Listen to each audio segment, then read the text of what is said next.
देश का एकमात्र राज्य है जहां 7 वर्षों में बिजली की दरों में कोई बढ़ोतरी नहीं की गई। सरकार के समय बिजली के दारों सुखाए जाते थे। 7 साल से दरें न्यूनतम हम रखे हुए हैं और 4 साल से लगातार हम देश में अधिकतम और प्रदेश के इतिहास में भी अधिकतम हम बिजली देने वाले राज्य।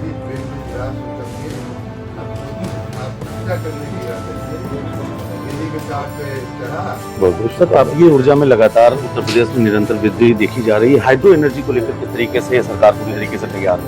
आपको टैरिफ में कम होगा तो ये बहुत बड़ी छूट है, बहुत बड़ा प्रोत्साहन है ईवी चार्जिंग वालों के लिए। लेना चाहेंगे कि इलेक्ट्रॉनिक व्हीकल्स को बढ़ावा देने के लिए अभी आपने एक प्रोजेक्ट के बारे में ई व्हीकल्स को, तो ये किस तरीके से प्रभावी होगा, किस तरीके से जनता को इसका लाभ मिलेगा? मंत्री हमारे साथ हैं। सर, 7 साल में बड़ी उपलब्धि हासिल की विद्युत विभाग ने, किस तरीके से देखते हैं? उत्तर प्रदेश देश का एकमात्र राज्य है जहां 7 वर्षों में बिजली की दरों में कोई बढ़ोतरी नहीं की गई। 7 वर्ष से लगातार वही की वही दरें बनाए रखना ये विद्युत व्यवस्थापन के लिए एक बहुत ही बड़ी उपलब्धि है। मैं अपने सभी विद्युत व्यवस्थापन से लगे हुए सभी मित्रों का मैं अभिवादन करता हूं, धन्यवाद करता हूं। और उसी के साथ जहां हम बिजली की दरें देश की न्यूनतम दरों में रखने में सफल हुए हैं, वहीं देश में अधिकतम आपूर्ति करने में भी हम सफल हुए हैं। वर्तमान 4 वर्षों में जो देश में आपूर्ति हो रही है उसमें हमारे उत्तर प्रदेश ने सबसे ज्यादा आपूर्ति किया है। उसके लिए भी मैं विद्युत कर्मियों को बहुत बहुत बधाई दूंगा। तो उत्तर प्रदेश डबल रिकॉर्ड बना रहा है।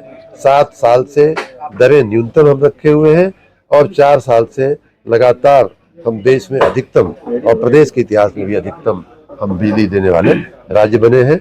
मैं जनता को, उपभोक्ताओं को और आप सभी को बहुत बहुत बधाई, बहुत बहुत शुभकामनाएं। तापीय ऊर्जा में लगातार उत्तर प्रदेश में निरंतर वृद्धि देखी जा रही है। हाइड्रो एनर्जी को लेकर किस तरीके से सरकार पूरी तरीके से तैयार है? देखिए, हाइड्रो तापीय का आपने सही कहा कि 2017 में इस उत्तर प्रदेश में 5100 मेगावाट उत्पादन होता था। पिछले 4 वर्षों में हमने उसमें 4000 मेगावाट वृद्धि किया है और आज हमारा तापीय ऊर्जा का उत्पादन 9120 मेगावाट से भी ऊपर पहुंच गया है। जहां तक जल विद्युत का, हाइड्रो का आपने प्रश्न पूछा, तो हाइड्रो का पोटेंशियल थोड़ा कम है हमारे राज्य में। जब उत्तराखंड अलग हो गया उसके बाद से हमारी सतही जमीनें हैं ज्यादातर, लेकिन उसमें एक और नया चैप्टर ये अच्छा जुड़ रहा है कि पंप स्टोरेज के हमारे प्रोजेक्ट जो है वो आ रहे हैं। उनको भी एक तरह से हाइब्रिड कह लिया जाएगा, जो सोलर और हाइड्रो दोनों का एक तरह से सौर ऊर्जा से ऊर्जा उत्पन्न की जाएगी। रात में उसको हम दिन में जमा कर लेंगे, रात में हम उपयोग करेंगे, तो रात में हमारी पीक डिमांड को मीट करने में वो हमें फायदा करेगा। तो इस प्रकार की एक तरह से हाइड्रो की ही योजना है, लेकिन थोड़े अलग तकनीक, अलग प्रकार की सोच के साथ वो योजना है। एक अंतिम सवाल सर आपसे लेना चाहेंगे कि इलेक्ट्रॉनिक व्हीकल्स को बढ़ावा देने के लिए अभी आपने एक प्रोजेक्ट के बारे में ई व्हीकल्स को, तो ये किस तरीके से प्रभावी होगा, किस तरीके से जनता को इसका लाभ मिलेगा?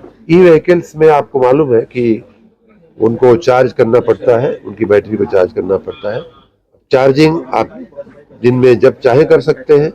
जिसके पास भी चार्जिंग की औपचारिक व्यवस्था है, अधिकृत व्यवस्था है, उसके लिए हम ये कह रहे हैं कि आप दिन में अगर चार्ज करते हैं, सुबह 9 बजे से लेकर के 4 बजे तक सौर ऊर्जा उत्पादन का समय होता है। उस समय हमारे पास इफरात सौर ऊर्जा उत्पन्न होती है। उस समय अगर आप चार्ज करते हैं, हम उसको प्रमोट करने के लिए हमने कहा है कि अगर उस समय आप चार्ज करते हैं तो 20% आपको टैरिफ में कम होगा। तो ये बहुत बड़ी छूट है, बहुत बड़ा प्रोत्साहन है ईवी चार्जिंग वालों के लिए। बहुत बहुत धन्यवाद। आपके शर्मा ऊर्जा मंत्री थे, उनका साफ तौर पर कहना है कि ऊर्जा विभाग में उत्तर प्रदेश ने एक बड़ी उपलब्धि हासिल की है। सहयोगी सौरभ श्रीवास्तव के साथ फिल्मी टिक्स के लिए लखनऊ से मैं नीतीश मिश्रा।